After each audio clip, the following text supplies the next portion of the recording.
President TINUBU signs 4 executive orders to curb multiple taxation. KOGI State Governor Yahaya Bello receives newly elected leaders of the House of Representatives. Progressive Governors Forum pledges to intervene in the conflict between the ruling All Progressives Congress and the leaders of the National Assembly. The Dutch government has announced devices including mobile phones banned from classrooms to stop disrupting learning. In sport, Real Madrid's Italian coach CARLO ANCELOTTI takes over as head coach of Brazil's national team. This is the MLC TV Global News reaching you live from the city of Lokoja, the conflict state of Nigeria. I am Joy Moses. Thanks for joining us.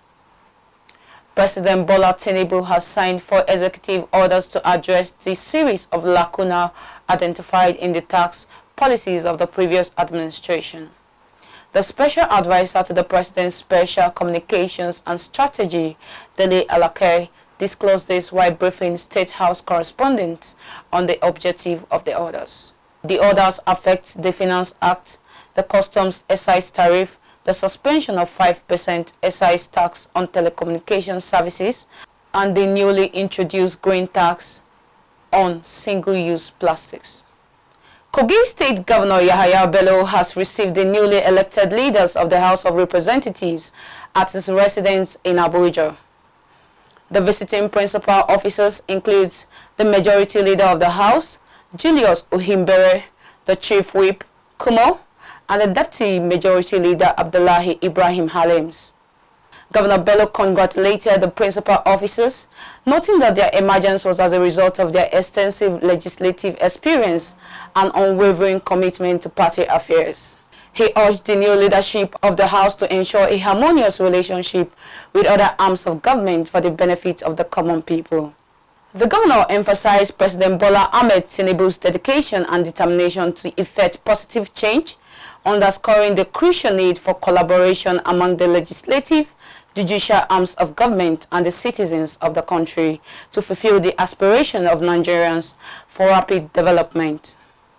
Earlier, the Deputy Majority Leader and representative of Ampa, Olamaboro, and Omala Federal Constituency of KOGI State, Abdullahi Ibrahim Halims, explained that their visit was to extend gratitude to the governor for his support and unwavering commitment to the success of the All Progressives Congress.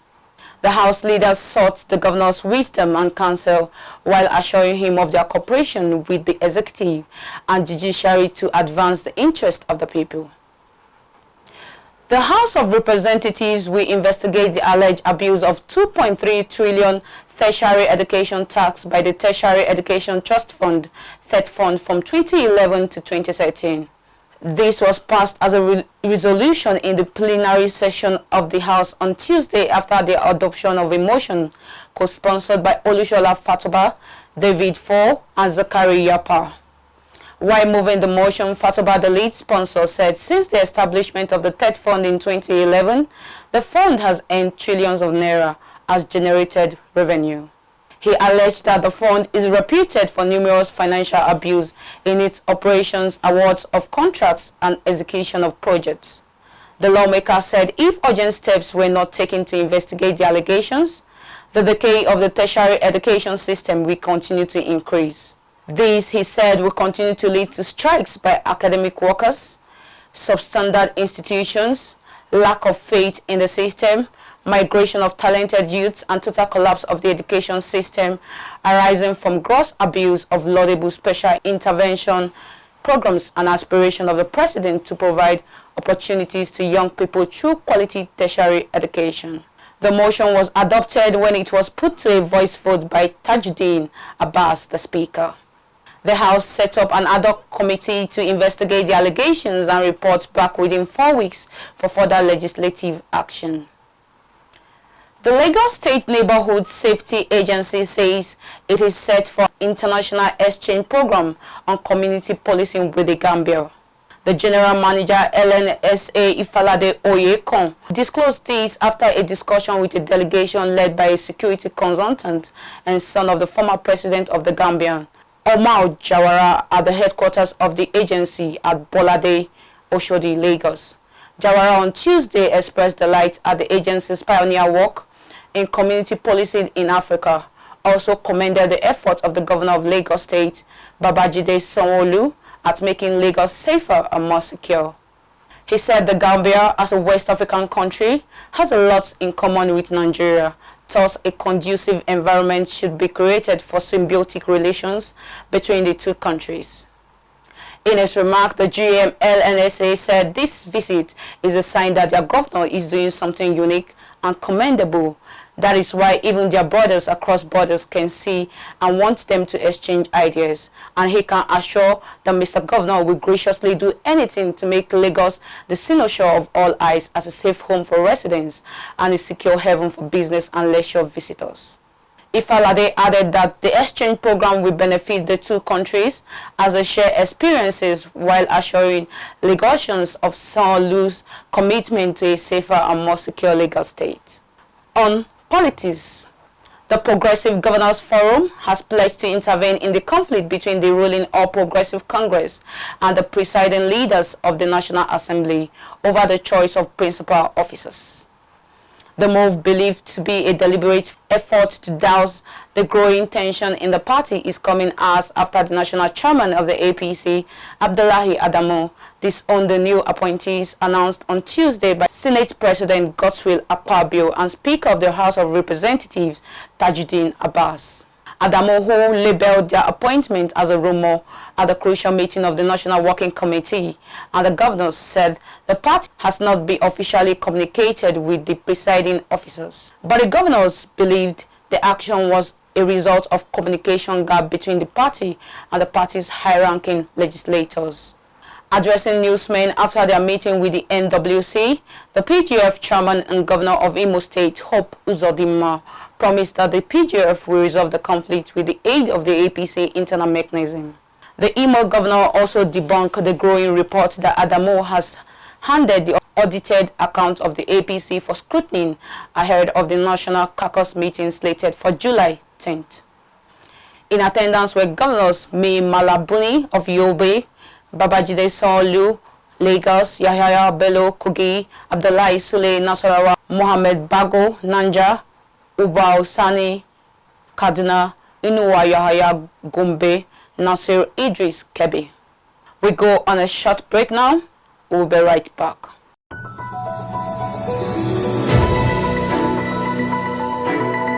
Malachite TV Online is here.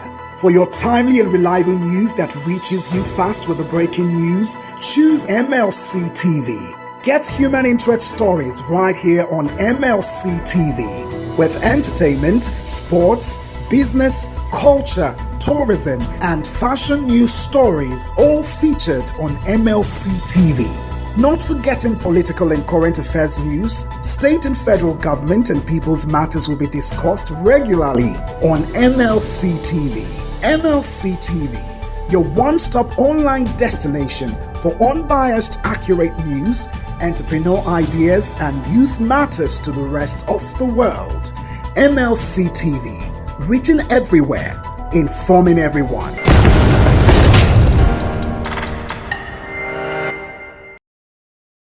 Welcome back. And on the foreign scene, devices including mobile phones are set to be banned from classrooms to stop them from disrupting learning, the Dutch government has announced. The initiative is being introduced in collaboration with schools and is to take effect at the start of next year. There will be some exceptions, including for students with medical needs or a disability and for classes focused on digital skills. The ban is not legally enforceable but may become so in the future. Education Minister Robert Jukgraft said even though mobile phones are almost intertwined with our lives, they do not belong in the classroom. Other tech, including tablets and smartwatches, are also included in the Dutch ban. The government said it will be up to individual schools to agree the exact rules with teachers, parents, and pupils, including whether they wanted to completely ban devices from schools. It will be reviewed at the end of 2024-2025 school year to see how well it has worked and whether a legal ban is needed.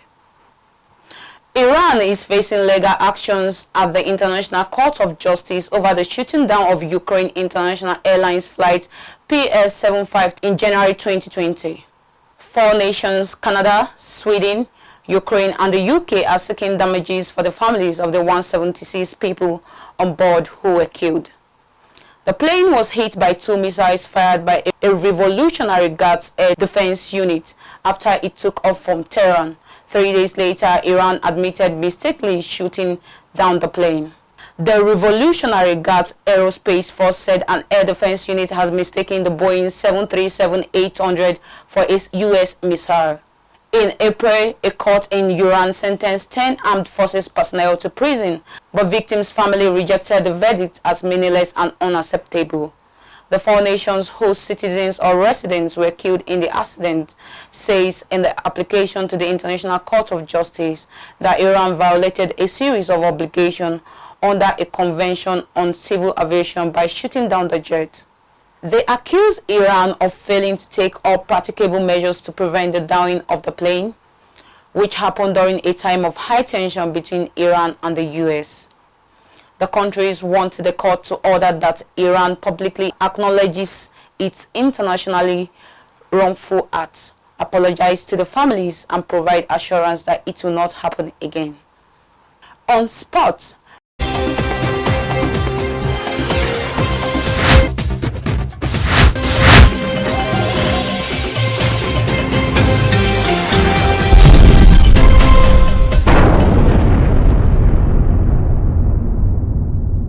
Real Madrid's Italian coach CARLO Ancelotti will take over as head coach of Brazil's national team for the 2024 Copa America, a source at the Brazilian Football Federation told AFP. The federation had earlier announced that Fluminense Fernando Diniz would take charge of the team in the interim period.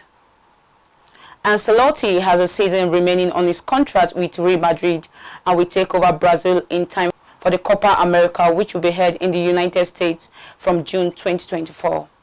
The former AC Milan and Chelsea coach will become the first foreigner to coach Brazil in almost 60 years.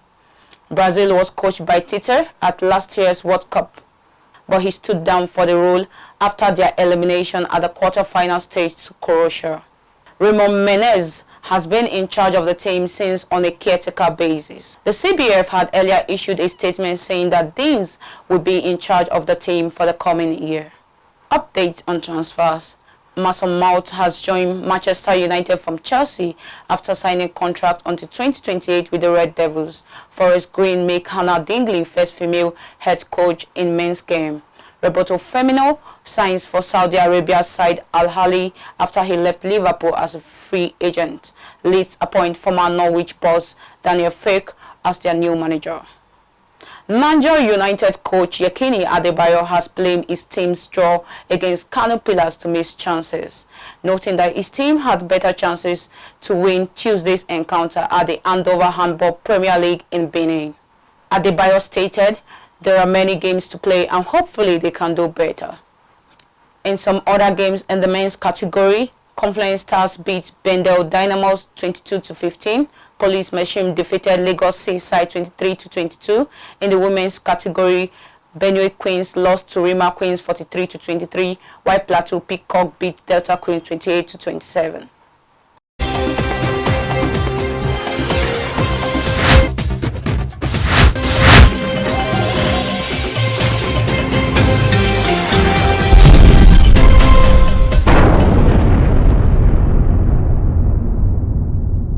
Let's join Joy Dada for the latest happening in the world of entertainment.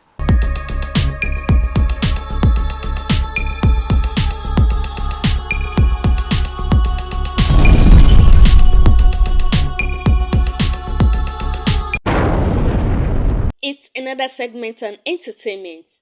Welcome. I am Joy Dada. In Africa, popular Nollywood actor Yu Edochie expressed hope in a social media post that President Bola Ahmed Tinubu will dry Nigeria's tears despite the country's economic woes. Yu Edochie announced this promise on his official Twitter account.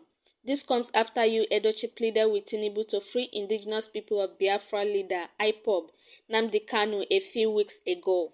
Yu Edochie, who claimed that Nigeria has endured great suffering, asked God to grant President TINUBU long life and good health so that he can carry out the good plan he has for the nation. And on foreign scene, thousands of young music fans were in Dumfries at the weekend for the latest edition of the Youth Beat Festival. Among the acts performing across the 2 days were Joel Corey, Ella Henderson, Callum Beatty, and the Vega Boys. The weather was kinder this year than last year, when one had to be cancelled due to high winds. Organizers said that they couldn't be prouder of the team of volunteers, staff, and partners involved. Thanks for joining me. I am Joy Dada, reporting for MLC TV.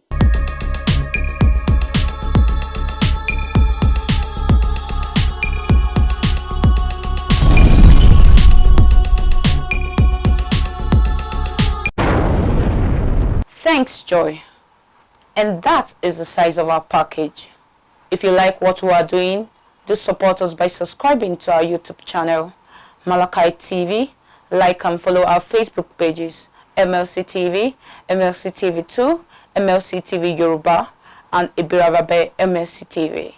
Instagram MLC TV 2021, Twitter Malachi TV, and TikTok Malachi_TV.